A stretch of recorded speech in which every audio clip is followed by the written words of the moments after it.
Hello दोस्तों। आज की कहानी का शीर्षक है शिकंजी का स्वाद। सो चलो हम कहानी स्टार्ट करते हैं। एक प्रोफेसर क्लास ले रहे थे।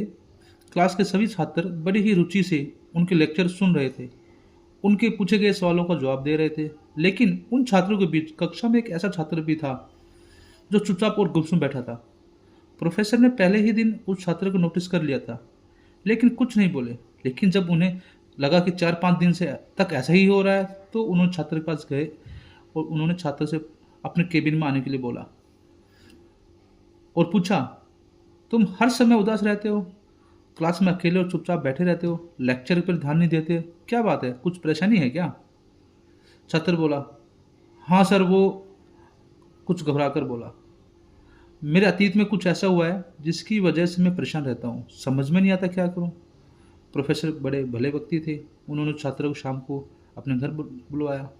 शाम को जब छात्र प्रोफेसर के घर पहुंचा, तो प्रोफेसर ने उसे अंदर बुलाकर बैठाया। फिर स्वयं किचन में चले गए और शिकंजी बनाने लगे। उन्होंने जानबूझकर शिकंजी में ज़्यादा नमक डाला। फिर किचन से बाहर आए। बाहर आकर शिकंजी का गिलास छात्र को देकर कहा, ये लो शिकंजी पियो। छात्र ने गिलास हाथ में लेकर जैसे ही एक घूंट ली, अधिक नमक के कारण उसका मुंह अजीब सा बन गया। यह देख प्रोफेसर ने पूछा, क्या हुआ, शिकंजी पसंद नहीं आई? नहीं सर, ऐसी बात नहीं है, बस शिकंजी में नमक थोड़ा ज़्यादा है, छात्र बोला। अरे अब तो बेकार हो गया, लाओ गिलास मुझे दो, मैं इसे फेंक देता हूँ। प्रोफेसर ने छात्र से गिलास लेने के लिए अपना हाथ आगे बढ़ाया, लेकिन छात्र ने मना करते हुए कहा, नहीं सर, बस नमक नमक ही तो ज़्यादा है, थोड़ी सी चीनी मिलाइए, सब ठीक हो जाएगा।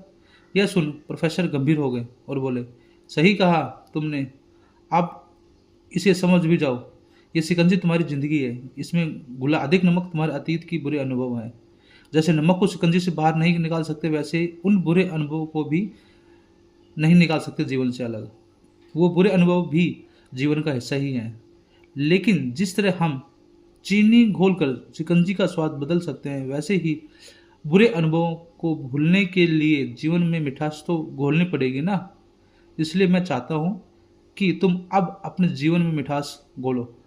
प्रोफेसर की बात छात्र समझ गया और उसने निश्चय किया अब वह बीती बातों से परेशान नहीं होगा।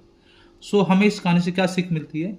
हमें इस कहानी से यह सीख मिलती है कि जीवन में अक्सर हर अतीत की यादें, बुरी यादें और अनुभव को याद कर दुखी होते रहते हैं। इस तरह हम अपने वर्तमान पर ध्यान नहीं दे पाते और कहीं ना कहीं अपना भविष्य बिगाड़ दे लेते हैं। जो हो चुका उसे सुधारा नहीं जा सकता, लेकिन कम से कम उसे भुलाया तो जा सकता है, और उन्हें भुलाने के लिए नई मीठी यादें हमें बनानी होगी। जीवन में मीठे और खुशनुमा लम्हों को लाइए, तभी तो हम जीवन की मिठास आएगी। धन्यवाद।